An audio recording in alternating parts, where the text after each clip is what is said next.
Attention, 3, 2, 1, on papote?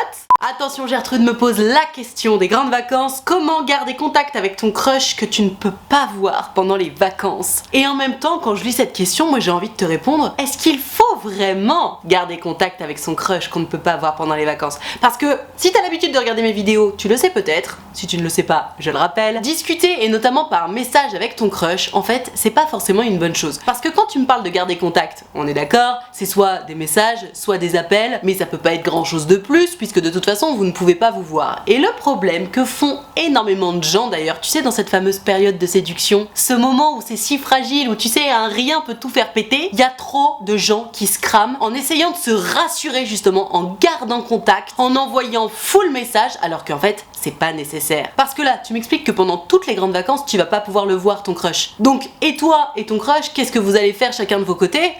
Vous allez draguer. Normal, c'est l'été. Alors bon, encore faut-il trouver quelqu'un qui t'intéresse, etc. Mais puisque vous n'allez pas vous voir, c'est que vous n'êtes potentiellement pas dans la même ville, qu'il y en a au moins un des deux qui part kiffer en vacances. Donc, est-ce que ça sert vraiment à quelque chose de rester en contact avec son crush alors qu'il y en a au moins un des deux qui est parti faire sa life et qui potentiellement va rencontrer d'autres gens avec qui, évidemment, il aura envie de vivre sa vie? Non, moi ce que j'ai tendance à penser à ce sujet-là, c'est que bon bah, tu peux pas voir ton crush, ok, disons-le, ça fait chier, tu sais, c'est ton crush, t'as envie de le voir, mais tu ne peux pas. Donc comme tu ne peux pas, c'est pas une raison pour tout faire péter en mode vas-y, je vais pas le lâcher les vacances, comme ça il va penser à moi, etc.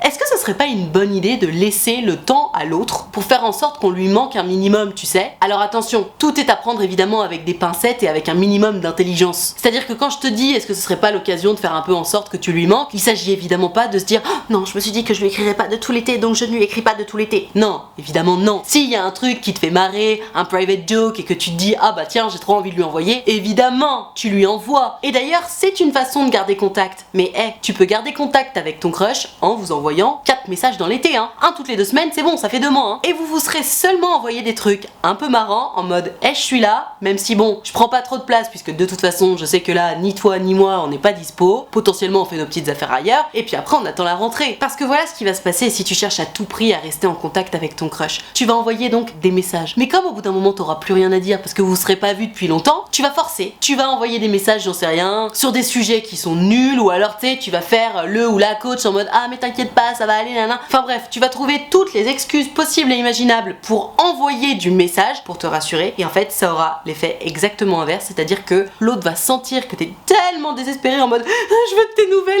je veux discuter avec toi parce que tu me manques trop, que ben je te dis, c'est anti-sexe en fait. C'est lourd. Voilà, je suis désolée de le dire, mais c'est lourd. Donc comment garder contact avec son crush pendant l'été? Je te le donne dans le mille. Si t'as un truc marrant, léger, cool à envoyer, fais-le. Il faut rester dans la spontanéité évidemment. Mais vraiment, hein, si le seul truc que t'as à envoyer à ton crush c'est coucou alors, t'as passé une bonne journée? Non, stop. D'ailleurs, se raconter sa journée par message, il faut arrêter. Que ce soit en période de séduction ou en période de on peut pas se voir, stop. Les messages, c'est vraiment pour envoyer une vanne, poser une question, s'organiser pour se voir et c'est tout. Alors je sais, la team 14, 15, 16 ans des ados va me dire ah mais non, mais Nan, mais trop pas, nanana. Je sais, vous découvrez la vie, le love, tout ça, pas de problème. Mais chez nous, les yeux, je peux te dire qu'on a juste plus le time d'envoyer 1 milliard de messages et on ne peut pas se permettre. Et d'ailleurs, je te le dis, c'est littéralement anti-sexe au bout d'un moment. Donc ma Gertrude, si t'as un truc fun à envoyer, évidemment tu l'envoies. Si t'as une question à poser, évidemment tu la poses. Si t'as envie de prendre des nouvelles une fois ou deux, évidemment tu peux le faire aussi, mais pas plus que ça. Et d'ailleurs, quitte à prendre des news, si vous êtes suffisamment proches, appelez-vous. Ce sera bien plus sympa que de s'envoyer des messages. Après, à toi de voir ma Gertrude, hein, évidemment. Si vous êtes dans une vibe où vous vous écrivez tout le temps et que ça se passe trop bien,